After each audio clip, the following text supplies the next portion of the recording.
ఓం శ్రీ మాత్రే నమః. శ్రీ గురుభ్యో నమః. అమ్మవారి పిలుపు ఛానల్కి స్వాగతం అండి. ఆ అమ్మవారి యొక్క ఆశీస్సులు మనపై ఎప్పుడూ ఉండాలని మనస్ఫూర్తిగా కోరుకుంటూ ఈ రోజు వీడియో అయితే స్టార్ట్ చేయబోతున్నాను ఫ్రెండ్స్. మరి ఈ రోజు వీడియోలో అమ్మవారి పిలుపు ద్వారా మనకు అందబోయేటువంటి సందేశం ఏమిటి అంటే, బిడ్డ, అమ్మకు ఒక మాటను ఇవ్వగలుగుతావా? అయితే ఈ దుర్గమ్మ ఈరోజు నీకు ఒక మాట అనేది ఇచ్చేసింది. నీవు ఎంత బాధపడుతున్నావో తెలుసా? ఎంత కష్టాలను అనుభవిస్తున్నావో తెలుసా? అసలు తీర్చుకోలేక ఎన్ని కన్నీళ్లను పెట్టుకుంటున్నావో తెలుసా?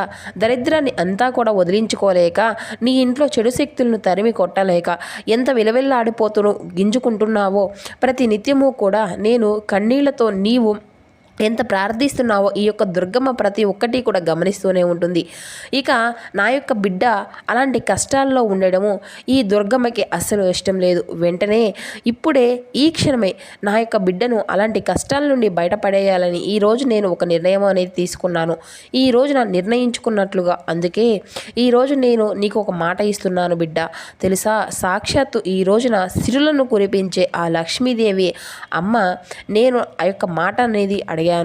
బిడ్డ, ఒక్కసారి నీ ఇంట్లో అడుగు పెట్టాలి అంటే అమ్మ చూపు అనేది ఒక్కసారి నీ మీద పడింది అంటే, అమ్మ పాదము ఒక్కసారి నీ గుమ్మంలో పెట్టింది అంటే నీ యొక్క దరిద్రం మొత్తము కూడా అంతా కూడా పెటాపంచలైపోతుంది. నీ దరిద్రం మొత్తము కూడా తొలగిపోతుంది. ఇక అయిపోవాలి, కష్టాలు అన్నీ కూడా కరిగిపోవాలి, కన్నీళ్ళు అన్నీ కూడా తొలగిపోవాలి. అందుకే ఈ రోజున అమ్మను మాటగా నీకు అడుగుతున్నాను. ఈరోజు ఈ దుర్గమ్మ నీకు మాట ఇస్తుంది. ఇప్పుడు ఒక్కసారి వెళ్ళి చూడు. నీ గుమ్మంలో నుండి సిరి సంపదలతో, ధనధాన్యాలతో, భోగ భాగ్యాలతో, చిరునవ్వులతో, గజ్జెల శబ్దంతో అమ్మని నీ గుమ్మంలో ఎదురు చూస్తూ ఉంటుంది. ఒక్కసారి చూడు. నిర్లక్ష్యము అనేది చేయకు. నెట్టివేయకుండా 90 నిమిషాలు మాత్రమే ఉండమ్మా. ఆ తర్వాత ఒక్కసారి అమ్మ నిన్ను వెనుతిరిగి అంటే వెనక్కి కూడా వెళ్ళిపోతుంది. అంటే మళ్ళీ రాప్పించుకోవడం అనేది కూడా నీ యొక్క జన్మ అనేది సరిపోదు, నీ తరము కూడా కాదు. ఆ తర్వాత ఇప్పుడు నీ యొక్క అంటే నీవు అనుభవిస్తున్న దరిద్రం మరింత రెట్టింపు అయ్యి చేతిలో చిల్లి గవ్వ కూడా లేకుండా నీవు బాధపడవలసి వస్తుంది. జాగ్రత్త. ఎందుకంటే ఈ రోజున నేను లక్ష్మీదేవి అమ్మను మాట అనేది అడిగేస్తున్నానమ్మా. కాదనలేక ఈ రోజున అమ్మ నీ దగ్గరకు వచ్చింది, పరుగు పరుగున వచ్చింది. నా మాట నిలబెట్టుకోవడానికి మరి అమ్మను ఆహ్వానించి నీవు నా యొక్క మాటలకు విలువ అనేది ఇస్తావా? లేదంటే నీ మాటలను నువ్వు నిలబెట్టుకోగలుగుతావా? జాగ్రత్తగా వదులుకోకు. ఈ రోజుతో నీ యొక్క కష్టాలు అంతమైపోవాలి. నీ యొక్క ఆర్థిక సమస్యలు, అప్పులు అన్నీ కూడా దూరమైపోయి జాగ్రత్త బిడ్డ. ఈ రోజున తప్పనిసరిగా నీకు ఖచ్చితంగా ఈరోజు ఈ యొక్క దుర్గమ్మ నీకు అందించేటువంటి ఈ యొక్క సందేశాన్ని నీవు విని తీరాల్సిందేనమ్మా. ఈరోజు సాక్షాత్తు అమ్మతోనే మాట్లాడుతుంది. ఈరోజు నేను కాదు మాట్లాడుతున్నది, సాక్షాత్తు ఆ యొక్క శ్రీ మహాలక్ష్మీదేవి అమ్మతోనే నీకు మాట్లాడిస్తున్నాను. జాగ్రత్తగా విను. నా ఇంటిని వదిలి వెళుతున్నావా? కాదు కదా. అయితే ఈ రోజు నుండి ఇప్పుడే నీ ఇంటి అంతా కూడా మందిరము అంతా కూడా మార్చి నీ ఇల్లు అంతా కూడా భవనంగా ఉండవలసినటువంటి అవసరం కూడా లేదు. శబరి కుటీరంలో రాముడు వచ్చాడు కదా, అలాగే సుధామ గుడిసెలో కృష్ణునికి కృప కలిగింది. నాకు నీ యొక్క వైభవం కాదు, నీ భావం కావాలి. నీ ఇంటి ముఖద్వారాన్ని శుభ్రంగా ఉంచు. ఎందుకంటే నేను అక్కడి నుండే ప్రవేశిస్తాను. సాయంత్రం ముఖద్వారం వద్ద ఒక దీపము అనేది తప్పకుండా వెలిగించు. నేను వెళ్ళేటప్పుడు నీ ఇల్లు అంతా కూడా వెలుగుతూ ఉండాలి. ఇంకా ముఖ్యమైనటువంటి విషయం గుర్తుంచుకో తల్లి, ఈ ఈర్ష్య దరిద్రానికి ప్రధాన కారణం. ఇతరులకు ఉన్నత నుండి చూసి నీవు ఎప్పుడూ కూడా అసలు చెల్లించవద్దు. అంటే నా యొక్క ఆశీర్వాదాన్ని అనుభవించు, అసలు అవమానించవద్దు అని నీవు అంతా కూడా అర్థం చేసుకో. ఆ వ్యక్తికి ఆ యొక్క సుఖాన్ని ఇచ్చింది నేనే. ఇతరులపై, వైభవంపై, విజయంపై, సంతోషంపై నీవు కూడా ఆ యొక్క విజయానికి సిద్ధమని నీ తల్లికి నీవు ఒక సంకేతంగా నీకు పంపిస్తున్నాను. ఈ రోజు నుండి నీకు ఎవ్వరూ కూడా ఏటువంటి అంటే కొత్తగా ఆహ్వానం కొన్నా, కొత్త ఇల్లు కొన్నా, లేదంటే ఉన్నతమైనటువంటి స్థితిని చూసిన ఈర్ష్య అనేది చేయకు, ఈర్ష్య అనేది పడకు. అది బదులుగా మురిసిపో. అప్పుడు చెప్పమ్మా, వాళ్లకు ఇంకా కూడా రెట్టింపు సంపదని ఇవ్వు. సంతోషంగా ఉన్నారు, వాళ్ళ యొక్క సంతోషాన్ని అలా ఉంచు. నీవు ఎప్పుడైనా కానీ ఈ విధంగా కోరుకుంటావో అప్పుడు దానికి బదులుగా నీకు కూడాను ఆ భూమి మీద బంగారం అంటే ఒక రెట్టింపు అయినటువంటి నీ వద్దకు తిరిగి అదే నీకు వస్తుంది బిడ్డ. ఇప్పుడు ఇక నీకు ఒక పెద్ద రహస్యం చెప్తాను విను. నీవు తరచూ కూడాను ఆలోచిస్తున్నావు, ఇంత కష్టపడుతున్నా కదా, విజయం ఎందుకు నా చేతికి అందడం లేదు అనేసి నీవు దానికి కారణం ఏంటో తెలుసా? నీ చుట్టూ ఉన్నటువంటి నకారాత్మక శక్తి లేదంటే నరఘోష. చాలాసార్లు నీ సొంత ఆలోచనలో కూడా ఇతరులకు దృష్టి అనేది దుష్టశక్తి నీ యొక్క మార్గాలను కట్టివేశాయి. కానీ అస్సలు భయపడకు, నేను దానికి మంచి పరిష్కారం చెప్తాను. గత కొన్ని రోజులుగా ఏ డబ్బు అనేది లేకుండా శరీరంలో బరువుగా అనిపిస్తుంది కదా, పనులు అనేవి చేస్తుండగా ఏదో ఒక అడ్డంకులు అనేవి వస్తూ ఉన్నాయా? ఇది నీ యొక్క ధనానికి మధ్య నీకు మధ్య ఉన్నటువంటి అదృశ్య గోడ అంతా కూడా ఏడ్పిస్తుంది అని అర్థం చేసుకో. ఆ తల్లి దీన్ని తొలగించడానికి నీకు మంచి సహాయం అనేది తీసుకువస్తుంది. ఉప్పు సహాయం తీసుకో. నీ యొక్క ఇంటిని తుడుచుకునేటువంటి నీళ్ళలో కొంచెం సముద్రపు ఉప్పు వేయి. ఆ యొక్క నీటిని అంతా కూడా శుభ్రం చేస్తుంటే నీ ఇంట్లో దరిద్రము కలహాలు అన్నీ కూడా శుభ్రమైపోతాయి. ఇది ఒక చిన్న పనే కదా, నా రాకకు మార్గం సుగమం చేస్తుంది. ఇప్పుడు ఆ యొక్క ప్రకృతి నీకు అంతా కూడా చెప్తుంది. ఈ యొక్క సంకేతం గురించి చెప్తున్నాను.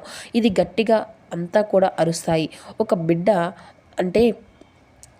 అనేది డబ్బు తీసుకువస్తుంది. అప్పుడు అది ఎప్పుడైనా సరే చీమల మీద కానీ లేదంటే దృష్టి పెడతావా? నీ ఇంట్లో ఆకస్మిక నల్ల చీమలు గుట్టలుగా కనిపిస్తూ వాటి దగ్గర ఏదైనా కానీ తినడం కనిపిస్తే వాటికి అంతా కూడా చెంచడు ఒక చిన్న చక్కెర అయినా పెట్టు, లేదంటే నీకు ఉన్నంతలో ఏదో ఒకటి పెట్టు. అంటే నా యొక్క రాక అనేది నీ ఇంట్లో జరుగుతుందన్నమాట. అదే సంకేతాలు నీకు తీసుకువస్తాయి. నల్ల చీమలు ఇంట్లో కనిపించడం అంటే నీ ఇంట్లో సుఖము ఐశ్వర్యం పెరుగుతాయని సూచన. ఇక్కడ ధనము అనేది కేవలం నోట్లు మాత్రమే కాదు, తల్లి ధనం. అంటే అవకాశాలు అనేవి రాబోతున్నాయి. 24 గంటల్లో నీకు ఏదైనా ఒక కొత్త ఆలోచన రావచ్చు, లేదంటే పాత స్నేహితుడు ఏదైనా కానీ పని పత్రాన్ని నీకు చూపించవచ్చు, లేదంటే వ్యాపారంలో కొత్త మార్గం అనేది తెలియజేయవచ్చు. దాన్ని చివరిగా భావించు, తిరస్కరించకు, నెట్టివేయకు. గుర్తుంచుకో, ఎత్తైనటువంటి చెట్లు కూడా అది ముందు చిన్న విత్తనం నుండే కదా దాగి ఉండేది. ఈ రోజున చిన్నగా అనిపించేటువంటి అవకాశం కూడా రేపు నీకు కోట్లు తీసుకొచ్చి పెట్టవచ్చు. నీ యొక్క బుద్ధికి ద్వారాలు తెరిచి ఉంచు. ఆ యొక్క బద్ధకాన్ని ఈ రోజుతో వదిలేసేయి. సూర్యోదయం తర్వాత నీవు నిద్రపోయేటువంటి వారి దగ్గర నుండి తలుపు తట్టుకునేంత వరకు కూడా తిరిగి వెళ్ళిపోతున్నాను బిడ్డ. నీవు స్వాగతించాలి అంటే సూర్యుడిని లేపడం నేర్చుకో. సూర్యుడు నిన్ను లేపేటువంటి పరిస్థితి కాకుండా చేసుకో. స్త్రీలు గౌరవం ఇది ఎంత నీకు ఉన్నతిని అనేది ఇస్తుంది అంటే ఒక అత్యంత శక్తివంతమైనటువంటి అచంచలమైనటువంటి మంత్రం ఏంటో తెలుసా? ఏ ఇంట్లో గృహలక్ష్మి అంటే భార్య, తల్లి, సోదరి, కూతురు కళ్ళల్లో కన్నీళ్ళు అనేవి ఉంటాయో అక్కడ నేను ఎప్పుడు కూడా ఒక్క క్షణం కూడా ఉండను బిడ్డ. నీవు నాకు మందిరంలో నీవు నన్ను ఎంత మనస్ఫూర్తిగా కోలుకున్నా కానీ పూలు పళ్ళు అన్నీ సమర్పిస్తావు. కానీ నీ ఇంట్లో నీ యొక్క భార్య లేదంటే నీ యొక్క తల్లి పిల్లలపై కోపం అనేది తెచ్చుకుంటావు. ఆ తోటి ఆడవాళ్ళను అవమానిస్తావు. ఇది నిజంగా చాలా అంటే చాలా అశుభం బిడ్డ. ధనవంతుడు అవ్వాలి అంటే ఈ రోజు నీ ఇంటి స్త్రీలను సంతోషంగా ఉంచాలి. వారికి ఏదైనా కానీ బహుమతి ఇవ్వు, మధురంగా మాట్లాడు. ఇంటి స్త్రీలను మురిపిస్తే ఆ యొక్క ఇల్లు అంతా కూడా ఒక ఊహించని అద్భుతం అవుతుంది. నీకు వృద్ధి అనేది కలుగుతుంది. ఒక శక్తిగా నీకు మారుతుంది. అంతా కూడా అయస్కాంతంలా మారి ఆ యొక్క ధనాన్ని ఆకర్షిస్తుంది. నేనే చూడు, 24 గంటల్లో ఫలితం అనేది రాకపోతే నన్ను తిట్టుకో. నిన్ను ఎప్పుడైనా కానీ బయట వేళ్ళ వేశానా లేదంటే అరచేతిలో నీకు దురద అనేది అనిపించినా కానీ ఇది ఏ అంత విశ్వాసమూ కాదు తల్లి. ఇది ఒక శక్తి ప్రవాహం కూడా. అరచేతిలో దురద అయితే ఎక్కడో ఆగిపోయినటువంటి ధనము అనేది రాబోతుందని అర్థం. నేను నీ ఇంట్లో అడుగు పెట్టబోతున్నానని అర్థం. ఎడమ చేతిలో దురద అయితే ధనము అనేది ఖర్చు పోతుంది అని అర్థం. అలాంటి సమయంలో బయటకు అరచేతిని ఏదైనా కానీ చుక్క స్థాయిపై పెట్టేసి నకారాత్మక ప్రభావం అనేది లభిస్తుంది అన్నమాట. స్వప్నాల బిడ్డ, స్వప్నలోకం అంటే నీవు నిద్రపోయేటప్పుడు కళ్ళు కూడా స్వప్నంలో నీకు జాము గుడ్లగూబలో ఇలా వాయిస్తున్నట్టుగా ఒక చిత్రము లేదంటే శ్రీకృష్ణుడు కనిపిస్తే కనుక నీ యొక్క భావోద్వేగం అంతా కూడా జారిగిపోతుందని అని అర్థం చేసుకో. అలాంటి స్వప్నాలు కలలో ఎవరికీ కూడా చెప్పకు, ఎందుకంటే నీ యొక్క శక్తి అనేది తగ్గిపోతుంది. దాన్ని మనసులో ఉంచుకో. నాకు ధనధాన్యాలు ఇచ్చేటువంటి ఒక గొప్ప శక్తివంతమైనటువంటి ఉపాయం చెప్తాను తల్లి. ప్రతి రాత్రి కూడా నీవు నిద్రపోయే ముందు దీన్ని జల చమత్కారము అంటారు. రాత్రి నిద్రపోయేటప్పుడు ఒక రాగి లేదంటే ఇత్తడి లోటాల్లో నీళ్లు అనేది నింపి నీ తల వద్ద పెట్టుకో. ఆ నీళ్లను నీ వైపు చూస్తూ ఆ యొక్క నీ యొక్క కోరిక అనేది చెప్పుకో. నీవు ధనవంతుడివి, నా యొక్క వ్యాపారం అనేది పెరుగుతుంది అనేసి చెప్పుకో. నిద్రపో. ఇలా చేస్తే నీపై ఉన్నటువంటి దురదృష్టము అంతా కూడా ఆ యొక్క నీటిలోకి ఇంటికి బయటకు వెళ్ళిపోతుందన్నమాట. ఈ యొక్క ప్రయోగాన్ని 21 రోజుల పాటు నిరంతరం చేసి చూడు. కానీ దాని యొక్క ప్రభావం మొదటి 24 గంటల్లో నీకైతే కనిపిస్తుంది. నీ మనసును అంతా కూడా శాంతంగా ఉంచుకో. నీ యొక్క ఆదాయ మార్గాలు అన్నీ కూడా తెరుచుకుంటాయి. ఎప్పుడు చూడనటువంటి డబ్బు అనేది నీవైతే ఖచ్చితంగా చూస్తామని జరుగుతుంది. ఆగిపోయినటువంటి వ్యాపారం మళ్ళీ మొదలు కావడం చూస్తావు. గిరాకీ పెరగడం చూస్తావు. ఆదాయ మార్గాలు తెరుచుకుంటాయి. ఇక్కడ నీ యొక్క మాటలు నీ యొక్క భవిష్యత్తును మారుస్తాయి. తల్లి, నీవు ఈరోజు ఇలా అంటున్నావు అంటే ఎందుకంటే డబ్బు అనేది తగ్గడం, లేదంటే ఎంతో కష్టాలు అనేవి పడుతూ ఉంటున్నావు. నేను ఇంతమందిలో ఉన్నాను కానీ ఏది కూడా జరగడం లేదు. అలా ఎందుకు అవుతుంది? ఎందుకంటే దాదాపు ఈ రోజు నుండి నీ యొక్క మాటలను మార్చు. మీ యొక్క వారు అంటే తెరిచిపెట్టినటువంటి వారు చెప్పు, నాకు సరిపడా కూడా ధనము అనేది ఉంది, మరి మరింత పెరుగుతుంది. బిల్లు అనేది చెల్లించేటప్పుడు దుఃఖము అనేది కాకుండా సంతోషంగా చెల్లించు. మరియు చెప్పు, ఈ యొక్క ధన ప్రపంచం సేవలలోకి వెళ్తుంది. నాకు లక్ష్మి అమ్మ ప్రసాదించేటువంటి నాకు మరింత ప్రసాదిస్తుంది అనేసి ఇలా వేల రెట్లు తిరిగి వస్తుంది తల్లి. నీకు ధనము అనేది వెళ్ళిపోతుంటే దుఃఖించకు. దాని యొక్క ప్రవాహాన్ని ఉత్సాహంగా జరుపు తల్లి. ఆగిపోయినటువంటి నీకు నీటి దుర్వాసన అనేది వస్తుంది, కానీ ప్రవహించేటువంటి నీరు ఎప్పుడూ కూడా స్వచ్ఛంగానే ఉంటుంది. అలాగే ధనాన్ని ప్రవహించనివ్వు. ఇక్కడ నీవు అంతా కూడా పిసినారితనం చేయకు. సరైనటువంటి చోట ఖర్చు పెట్టు. నేను నీకు మళ్ళీ అంతా కూడా నింపేస్తాను కదా. బయటకు ఇంకో ముఖ్య సంకేతం, తులసి మొక్క నీ ఇంట్లో ఆకస్మికంగా ఆకుపచ్చగా మందంగా అంతా కూడా మొక్కగా నిండిపోయి చిగురులతో నిండిపోయి అంటే నేను నీ ఇంట్లో ఉన్నాను అని అర్థం. అలాగే సాక్షాత్తు భగవాన్ విష్ణువు సాక్షాత్తు నివాసం చేసేని అని అర్థం. కానీ ఏ కారణం అనేది లేకుండా తులసి అనేది ఎండిపోతూ ఉంటే అది నీవు రాబోయేటువంటి సంఘటన సూచన. ఎందుకంటే ఒక కొత్త మొక్క నాటుకో. సాయంత్రము నెయ్యి దీపం వెలిగించు మొదలుపెట్టు. తులసి మొక్క కింద సాయంత్రం దీపము అనేది వెలిగించి ఇంట్లో ఎన్నటికీ కూడా అకాల మృత్యువు అనేది లేదు, దరిద్రము అనేది ఉండదు బిడ్డ. నీవు ఇంకా ఇక్కడే ఉన్నావు అంటే నీలోని దీపము అనేది ఇంకా ఆరిపోలేదు అని అర్థం. నీవు ఓడిపోయేటువంటి వారిలో లేవని వాడివని అర్థం. నాకు ఇలాంటి అంతా కూడా ధైర్యవంతులైనటువంటి భక్తులు ఉంటేనే కదా ఇష్టము. మరి వారి యొక్క మధ్యదారిలోనే నీవు తిరిగి వెళ్ళిపోయే విధంగా నీవు ఆలోచిస్తున్నావు. ఎన్నటికీ కూడా గమ్యాన్ని సుఖాన్ని అంతా కూడా అనుభవించలేకపోతున్నారు. ఇప్పటి వరకు నేను ఎన్నో సంకేతాలు మొదటి పేజీ నుండి మాత్రమే తెరిచిపోయాను. అస్సలు ఈ యొక్క రహస్యాలు ఎప్పుడూ కూడా తెరుచుకోబోతున్నాయి అనేది సిద్ధంగా ఉండు. నీకు తెలుసా తల్లి, నీ యొక్క శరీరం కొంత అవయవాలు కూడా నిన్ను ధనవంతుని చేయడానికి సంకేతాలుగా ఇస్తాయి. అవి నీ వంటగదిలో ఉన్నటువంటి ఒక ప్రత్యేకమైనటువంటి మసాలా నీ యొక్క భాగ్యాన్ని మార్చగలదు. అది శ్రద్ధగా విను. ఎందుకంటే ఇప్పుడు నేను ఒక గొప్పమైనటువంటి విషయాన్ని నీకు చెప్పబోతున్నాను. ఇది సాధారణమైనటువంటి రహస్యాలనే ఉంచుకోవచ్చు.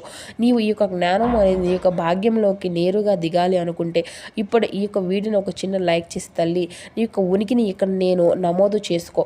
మనసులో చెప్పుకో, నేను సిద్ధంగా ఉన్నానమ్మా అని అంటూ. కొన్నిసార్లు నీవు ఆలోచిస్తూ ఎంత కష్టపడుతున్నా కానీ విజయం అనేది ఎందుకు చేతికి దొరకడం లేదు, దానికి గల కారణం నకారాత్మక శక్తి లేదంటే దుష్టదోషం. చాలాసార్లు నీ యొక్క సొంత ఆలోచనలు లేదంటే ఇతరుల యొక్క దృష్టి మార్గాలను నీవు అంతా కూడా మోసేస్తూ ఉంటున్నావు. కానీ ఆందోళన అనేది చెందకు. నేను దానికి ఒక మంచి పరిష్కారం తెచ్చాను. గత కొన్ని రోజులుగా ఏ డబ్బు అనేది లేకుండా శరీరం అంతా కూడా బరువుగా అనిపిస్తుందా? పనులు అనేది జరుగుతున్నా కానీ అడ్డంకులుగా వస్తున్నాయా? ఇది నీ యొక్క ధనానికి నీకు మధ్య ఉన్నటువంటి అదృశ్య గోడ ఎప్పటికంటే ఏర్పడినటువంటి సూచన తొలగించుకోవడానికి కూడా నీకు ఉపాయం అనేది తెచ్చాను. ఇల్లు తుడిచేటువంటి నీటిలో కొంచెం ఉప్పు నీటిని అంతా కూడా నీవు అంతా కూడా శుభ్రం చేసుకో. అంతా కూడా శుభమే జరుగుతుంది. ఈ కొన్నటువంటి సమస్యలు ఇబ్బందులు అన్నీ కొన్నటువంటి దరిద్రాలు కలహాలు అన్నీ కూడా తొలగిపోతాయి. ఇక ఈ యొక్క ఉపాయమే నీకు అంతా కూడా మర్చిపెడుతుందని ముందు చెప్పాను. ఈ యొక్క సంఘర్షణలో ఉన్నది ఒక్కటే కాదు బిడ్డ. నేను చాలా రోజులుగా రాజారాజులుగా పేదవాడిగా ఉన్నటువంటి పేదవులుగా మార్చినటువంటిది ఇది నీకు కూడా చూశాను. ఇది అంతా కూడా కర్మ కాలచక్రం.